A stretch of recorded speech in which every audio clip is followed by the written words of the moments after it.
Chafing Armor Podcast, Episode 75, Illithid Behavior.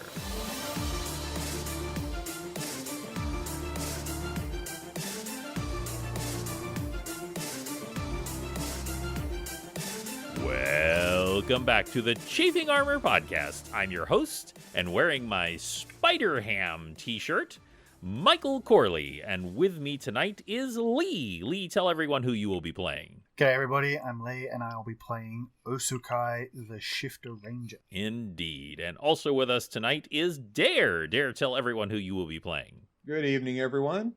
My name is Dare, and I am playing Tix Birchmanson, your favorite gnome. Indeed, and last but certainly not least, we have Izzy. Izzy, tell everyone who you will be playing. And I will be playing Marezi Mugraw, half-orc barbarian, who is definitely not least, because that one would be Tix.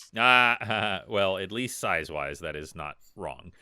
And normally I talk about this sort of thing at the end of the podcast, but I want to mention very quickly that we have had some fantastic art sent to us just recently from Bubbles the Cat, a young woman who listens to the show and loves the show and has even written an iTunes review for us. And you should go to chafingarmor.com to see this incredible art on episode 75. Not only has Bubbles the Cat, the young witch, turned all of the characters into cats, but even Aki and Afiel, the animal companions, have also been turned into cats. And y'all feel free to throw in any notes on those that y'all especially like about it. It's so beautiful.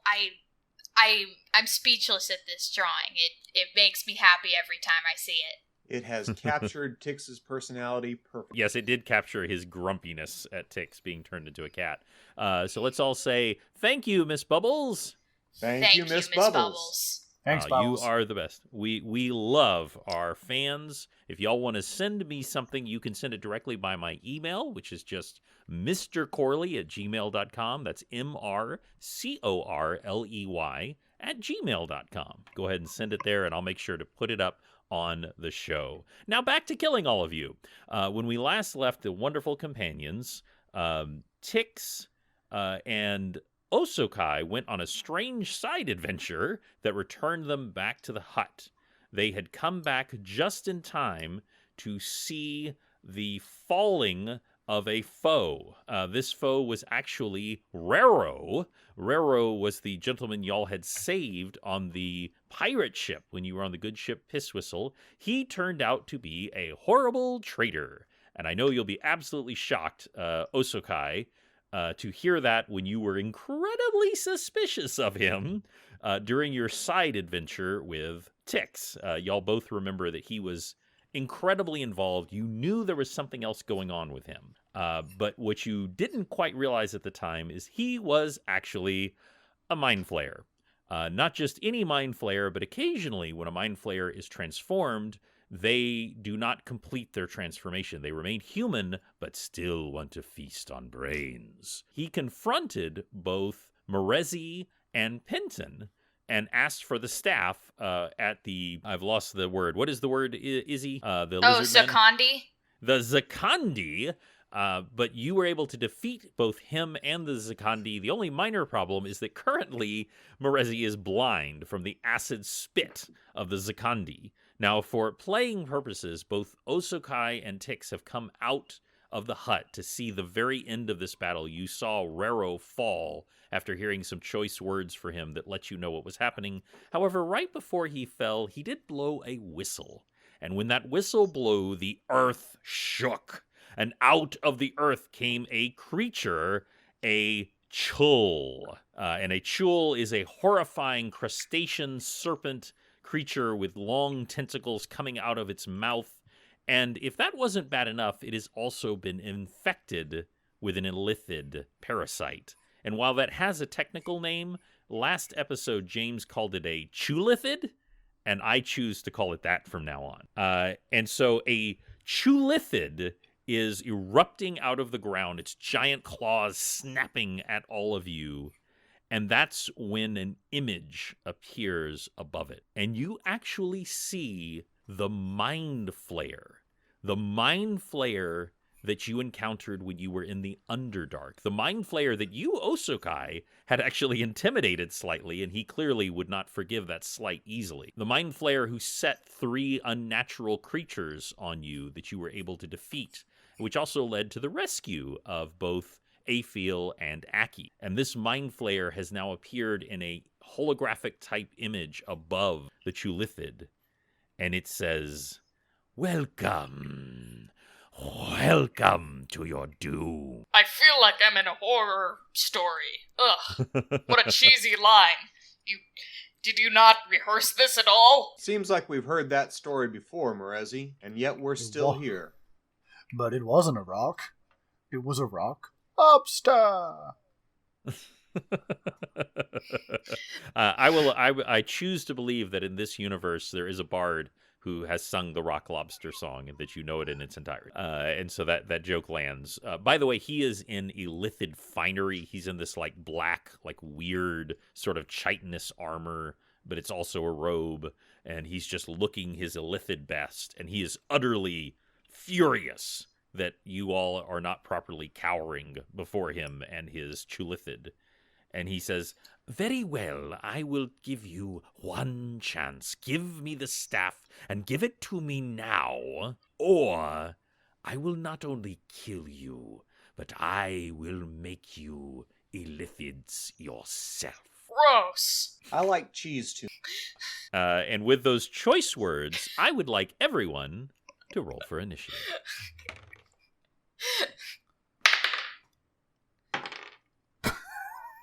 13. 13 for Morezi, and for Tix, That is a whole 3.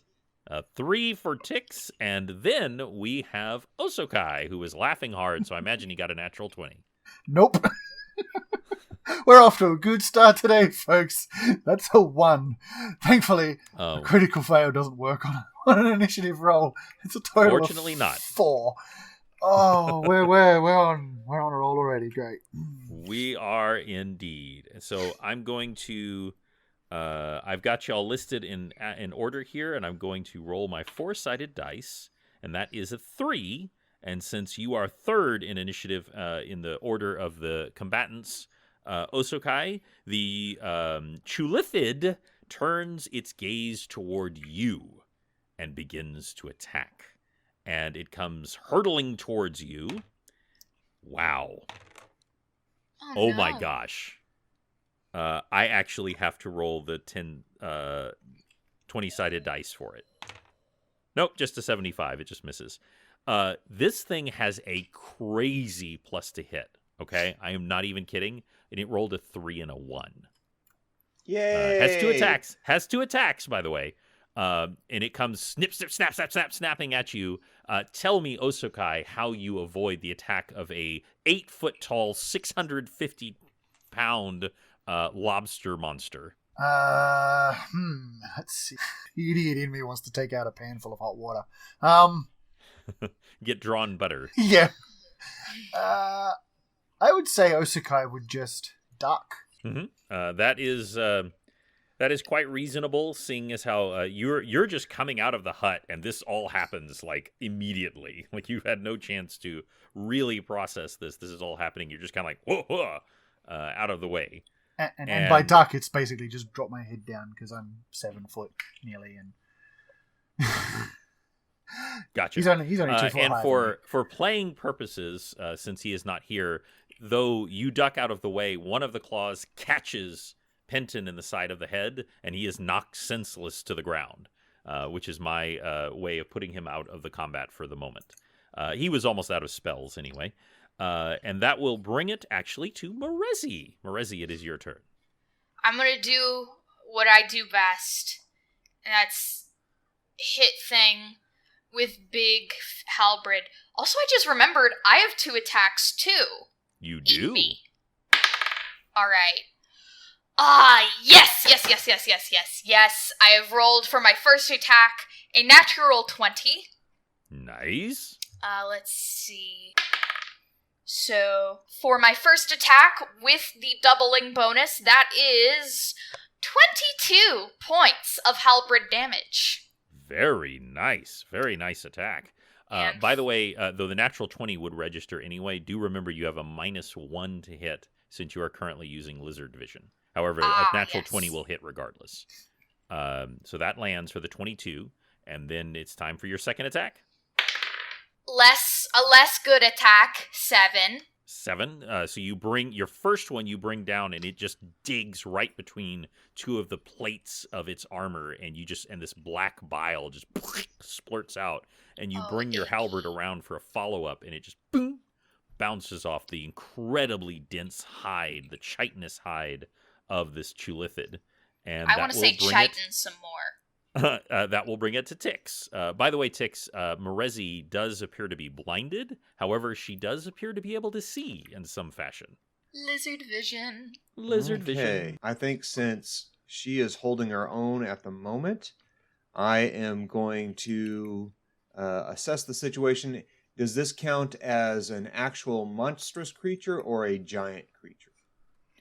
This would be... wait, I've actually got it right here.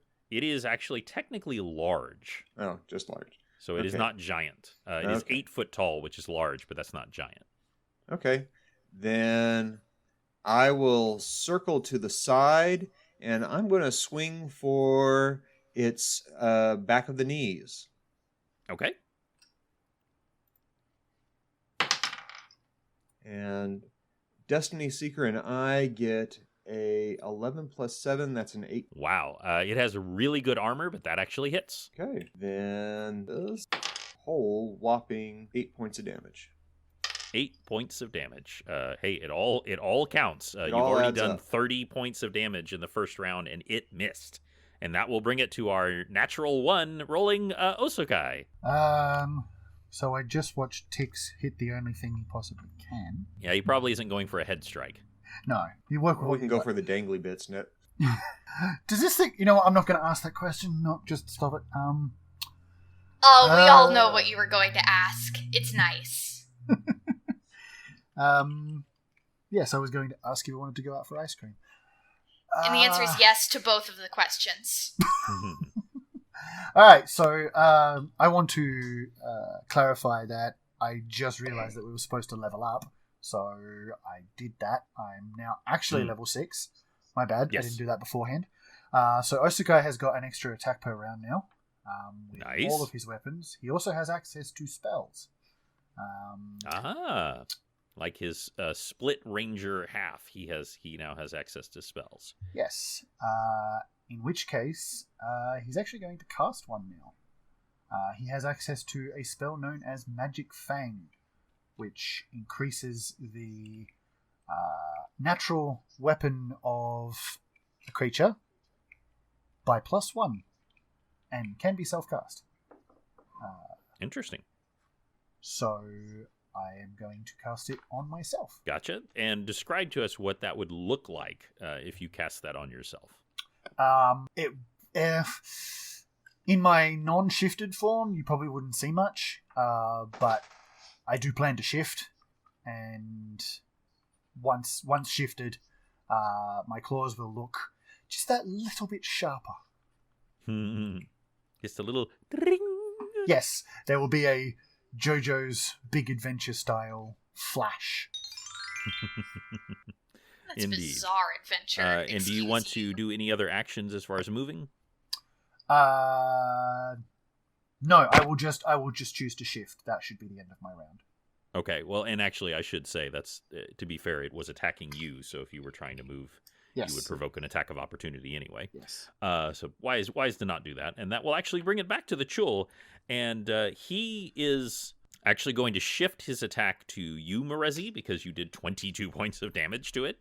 By the way, there is still sort of a flickering image of the illithid above it, and he is watching, but he doesn't appear to be directly controlling the creature. The creature's attack do seem to be, monstrous in nature and not refined. Does shifting his attention provoke an attack of opportunity from myself? I would say with his reach, he is able to attack Merezi without breaking combat with you. Fair enough. Because he's 8 foot tall. Yep.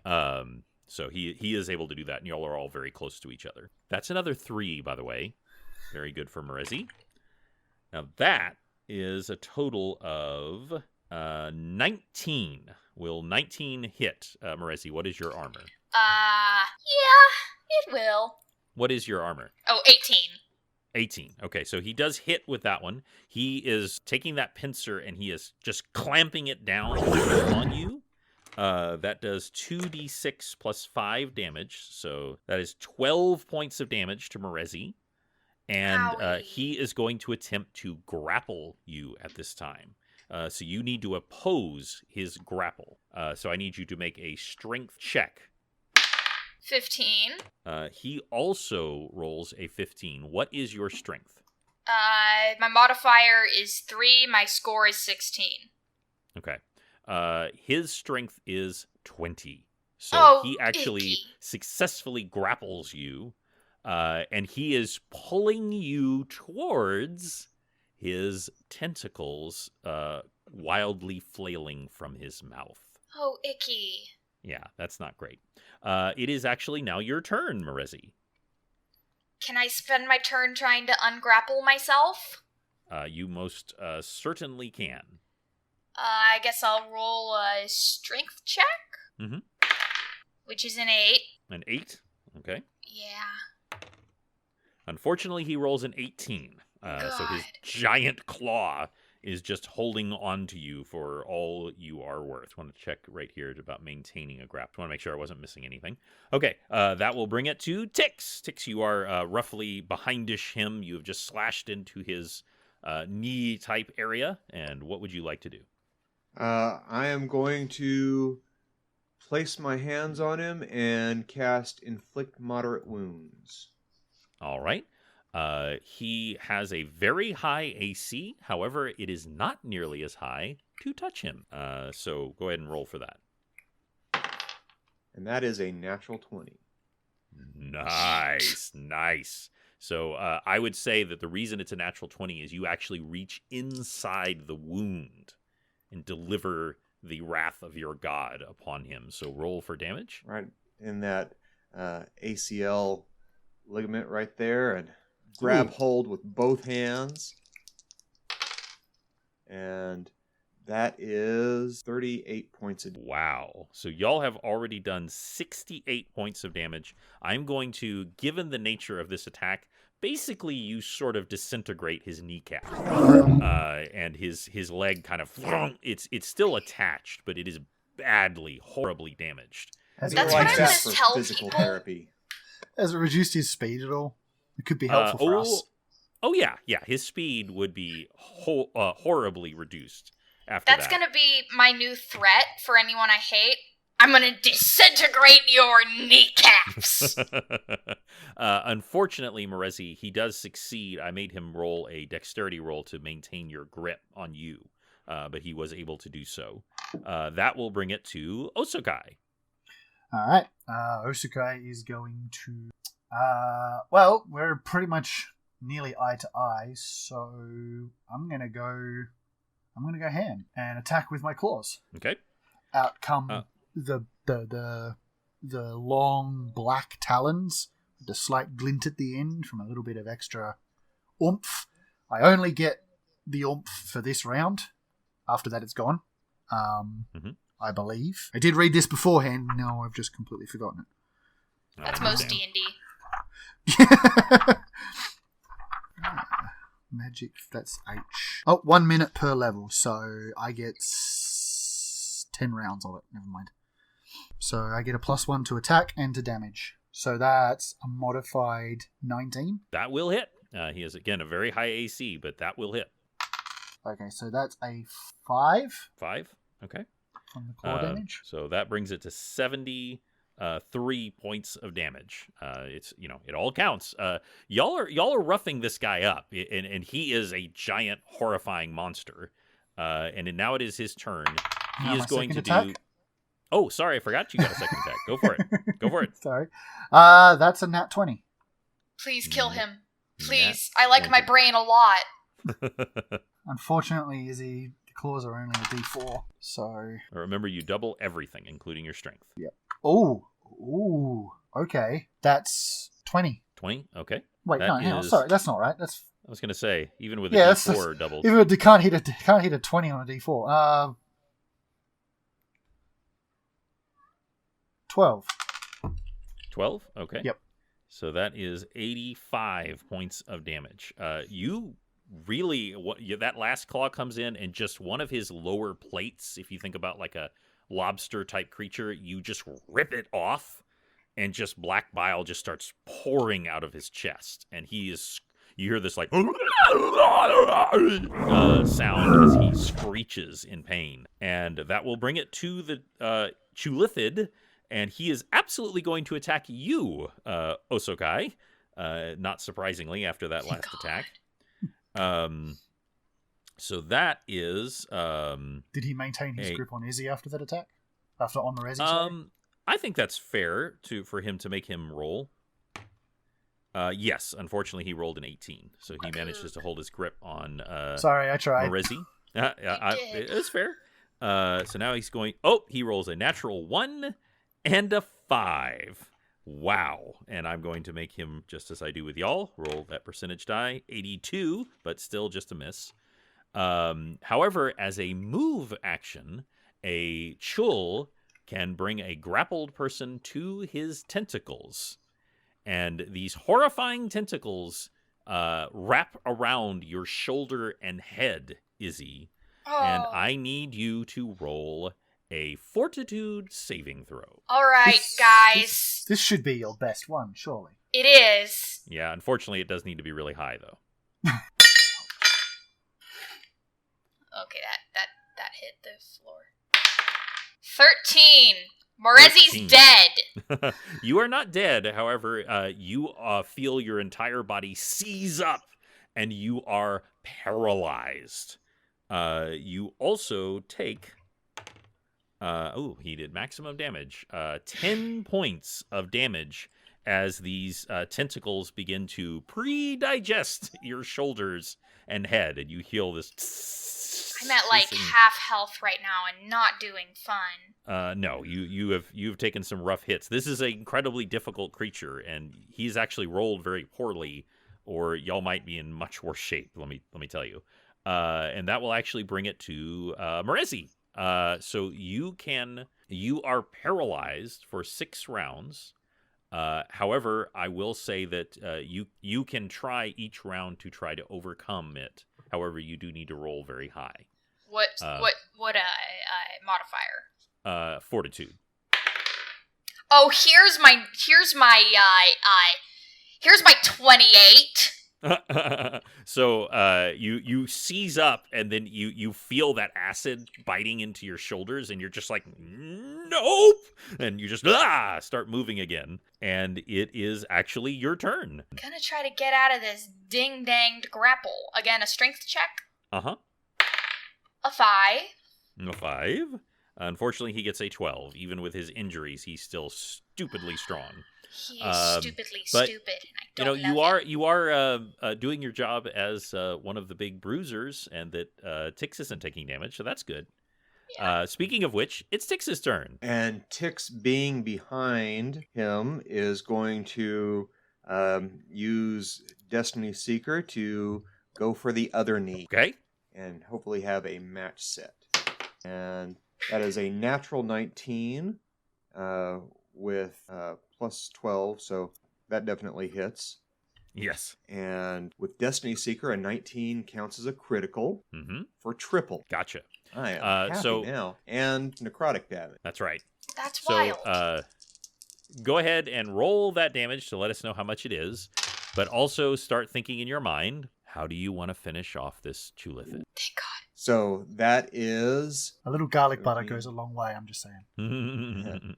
For 29 points of damage. 30 points of damage. 30 points of damage. And so he swings with Destiny Seeker up the backside of the knee into the thigh, into the femoral artery, clearly bisecting it all the way up to his butt cheek, and just having all the blood rush out in one gushing spurt. Oh, it is like an anime where there's a moment where nothing happens, and then just "Goosh," comes spraying out from his leg. You also really feel the power of Destiny Seeker, is that it just bites right through that thick hide. You wonder if you were just chopping at it with a normal axe, if it wouldn't have just, bounced right off. But Destiny Seeker is not having any of that, Nope. and it Welcome bites every- right through. Welcome I love everybody you, to the Destiny next Seeker. episode of Axe of the Gnome Star. Hey, I thought you was a girl. But no, you do that. He immediately tumbles to the ground. You still see a fading image of the Mind Flayer, and he points to all of you and he says, "Remember my name well. I am Tredazus. And Tredazus will be the last name you hear before one of my children eats out your mind." Sorry, who are you again? I forgot. Gazoon-tight. Better buy my mind dinner first. And he screams in fury, and then just fling, his image winks out. Oh, he winked so- at me.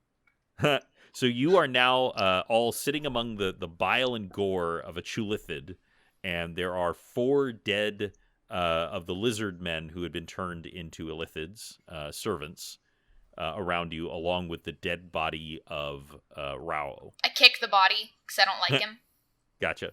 I'm going to wipe off the gore off of Destiny Seeker, place it on my back, say thank you to Destiny Seeker. Destiny Seeker, I do want to say, Destiny Seeker does speak to you, and it says, "Well done, Tix.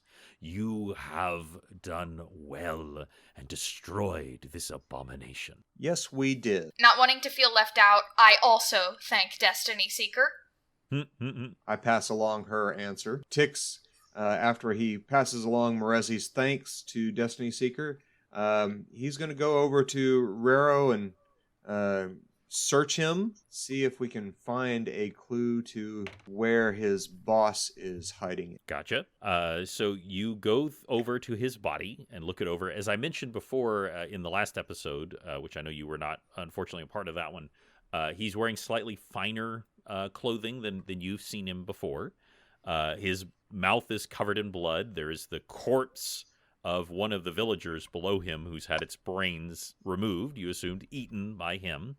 And you now suspect you know what happened to that noble lord whose murder was blamed on your lady love. That most likely, as you had correctly suspected, his brains had been removed, and then his head had been smashed to hide the deed, which is why you found that there was not as much blood at the murder scene as there should have been. Right. And so a lot of things are kind of clicking into place for you now. You search through the body.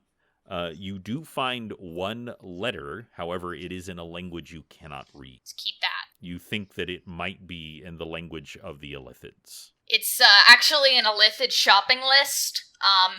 Eggs, milk, human brains. Yes. And then it's just got the brains are circled and underlined. It's a meatloaf recipe. So that is actually it is actually technically in deep speech. Deep so I speech. don't think any of you speak that. I do not. As far you don't really find anything else interesting on his body. I would like you all to do a quick little perception check for me, or I should say a spot check. Ooh, I like spot checks. Ooh. I'm good at spot checks. 10. Okay, and Marizi, I'm sorry, Osokai, 24. 24. So Marezi, you are busy tending to your not inconsiderable wounds from fighting this creature. You also, like by the way, Aki refused to leave your side, so she actually took a couple of points of damage from the acidy digestive stuff, and it has a small wound at her side. My baby! But she refused to leave your side so that you by the way, you're still blind, but you currently can still see through the eyes of Aki for reasons that you do not know. My sweet little girl. I'm tending to her wounds. Right, so that's why you don't spot both Osokai and Tix, as y'all are kind of standing up and dusting yourself off and cleaning off your blade. You notice that the pouches of the lizard men, they are not wearing traditional clothing of any kind, but they do have like some straps on them to hold their weapons. and you notice that their pouches are moving, Bad. Ew. like Would- just slowly kind of roiling and moving back and forth. Did you How many say pa- Wrigley? How many pouches are we talking? Are we talking 4. Liefeld Each levels one of has one. pouches, or What's that?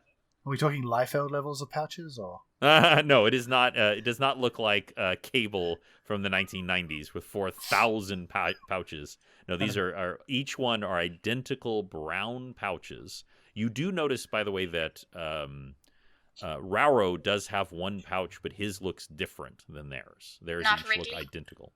It is not. His is not currently wriggling. I would suggest a dagger to make sure that we don't have any lithid parasites of any sort roaming around. Oh yeah, he did Osuga's- say he wanted to make us illithids, right?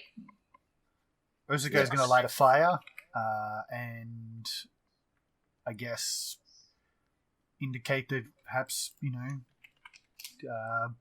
for the sake of safety, throw the pouches or the bodies on the fire. Okay. And actually, you had seen, now that the fight is over, you can see what was happening in the background when you exited Audrey 3 is Mobari, the shaman who is sort of the leader of the people of Palm Grove. He had actually cast sort of like a sanctuary type spell and was protecting everyone in there. Now that it's over, he's actually assisting you in that, and he does a small cantrip, and the fire begins to light immediately. Dunk it. And he nods, he bows to you, Osokai, and you want to throw the bodies on there? Once Tix has, I guess, is done with searching them or is happy to, it's a suggestion, obviously, Illithid. We Okay. should probably get rid of the bodies at least. I would and agree with. Are there any pouches that are not moving? yes, the one on Rauro is not moving. It is different than theirs. It is Okay. slightly larger. So I grab that pouch off of Raro and nod to Osokai in agreement and step back for them to lift the bodies over to fire. Okay. Start burning the bodies then.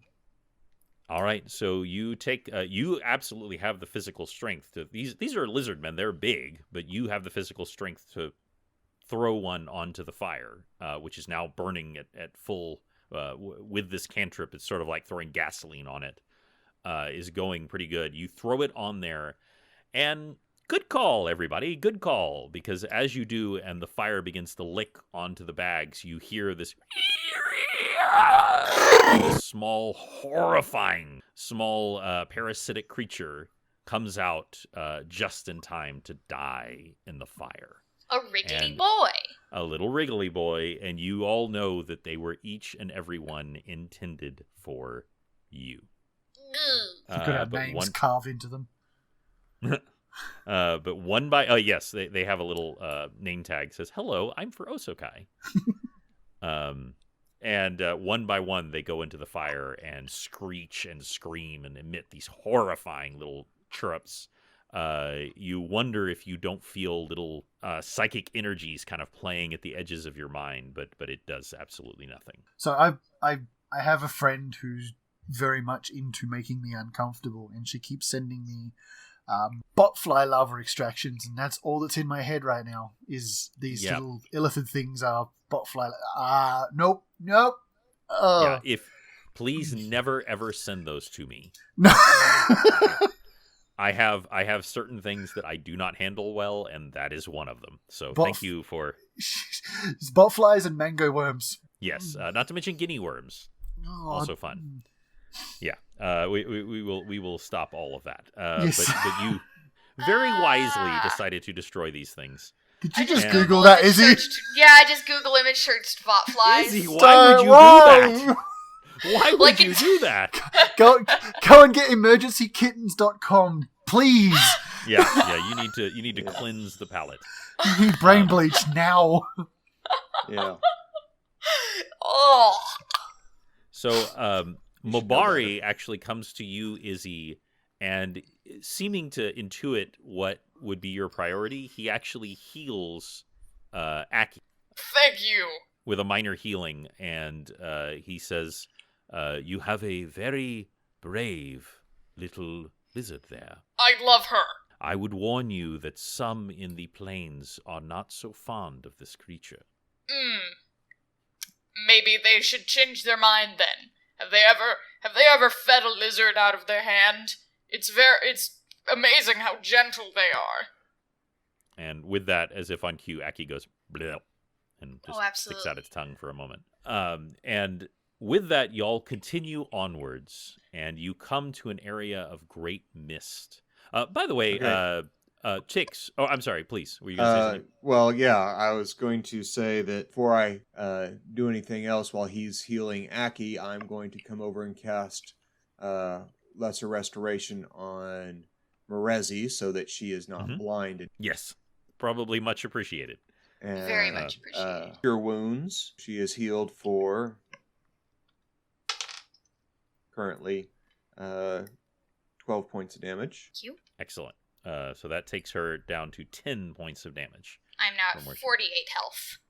And yes, definitely feeling much better. Once we get inside the hut, I will sit in the doorway and investigate the inside of Rero's pouch. Okay.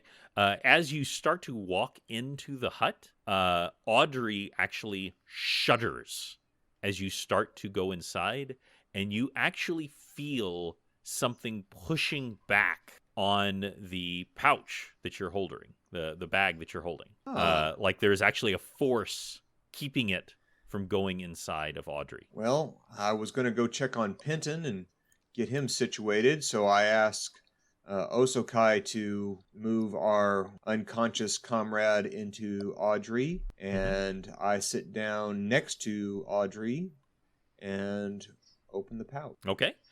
You open the pouch, and you reach your hand inside, and your hand goes all the way down to your arm. Oh! Yes. Oh! There is absolutely nothing inside, but you have just found a bag of holding. Ooh, Sexy. Sweetness. The only downside is part of the magic that created Audrey, and the reason that you are able to hold so much more inside of Audrey is out. While Audrey is not a bag of holding, she has bag of holding properties. And as you may know from your dungeon lore, you cannot put a bag of holding inside another bag of holding. Yep, you can't store And- infinite bags of holding. Magic just doesn't Exactly. work that way. No. It does not. And so you cannot bring this bag inside of Audrey.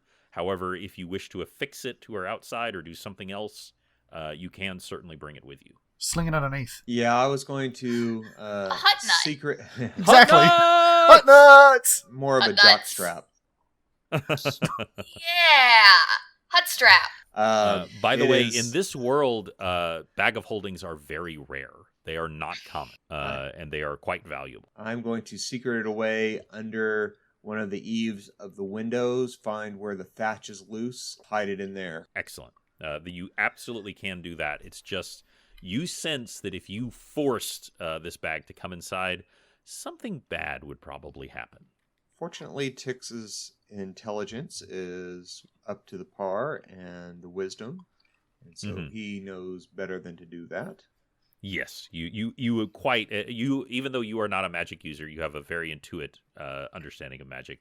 You do then are able to bring Penton, rouse him, bringing him inside to recover and get everything walking and going again, and continuing on y'all's journey. What was he doing with an empty bag of holding? That is a really good question. Can you put You- people in a bag of holding? Maybe we were going to be It's- his hostages? It's not big enough. Yes, it cannot. Any living creature that you put in a bag of holding will kill it because there is no air in there. It Can is I take a void. long rest? Yes, you will all have a chance to rest because you have miles and miles to go to get back to their village. As I said before, your ultimate goal is what you now know is what is called the Simeon Crevasse, which is the stronghold where the Aarakocra wanted you to go to meet them. This is slightly out of the way, but it is more or less on the way to go by Palm Grove and return these people safely to their village when they were turned into animals like y'all. Palm You are Grove returning- sounds like Sorry, Palm Grove sounds like an amazing spa. Do you think that Mobari knows any shiatsu? Yes, he does. God, yes. He is a naturalist shaman. And avian people living in a place called Simeon Canyon. Oh, well, Simeon they crevasse. don't live there. The Aarakocra, they do live in the Pinta Plains, but as I've said, the Pinta Plains is about the size as the plains of the unspoiled west of the Americas. So it's just hundreds and hundreds of miles long. This giant expanse of grasslands and gently rolling hills and these strange, huge crevices like y'all have encountered. What about crevasses, Dad? No, they don't have any crevasses like the Simeon crevasse. They only have crevices. Simeon Cranny. That's right. What about a But Simeon Nook? y'all are able to rest. You walk. Audrey walks throughout the evening. Just so you know, Audrey is probably going to need to eat again pretty soon. But we'll get to that later as you come to a place and it is dense fog all around.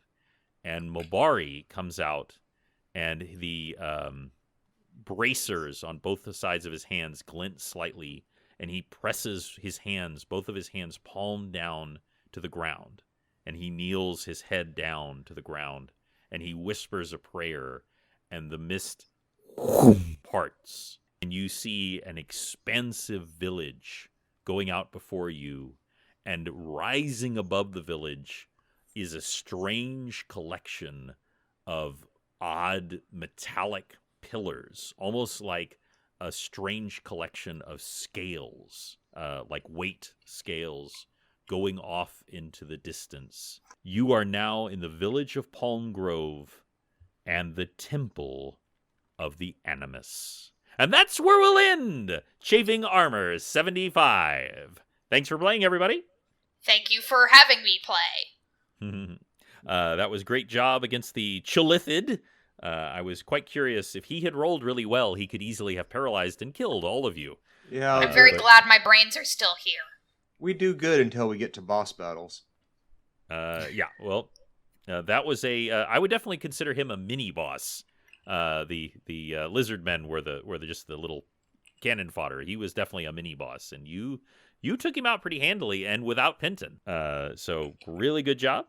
If y'all would like to give us a review like Miss Bubbles did, you absolutely can do that. Just go to iTunes and put in Chafing Armor. We'll come right up. Give us a review, and it just helps people find out that this is a wonderful bunch of nonsense and fun. I don't eat food. I just live off of iTunes reviews. Please, feed me, a starving child. Exactly. Unless you want to kill my daughter. Yeah. Go to iTunes. Yeah. I got dark real quick. Choo choo! All aboard the guilt train. I'm so sorry. No, I'm fine. I just look at other people's iTunes reviews. Please don't feel guilty. Beautiful listeners who I love. Well, good night, everyone. Good Have night. a sweet, sweet night. Good And night, we DM. will roll with you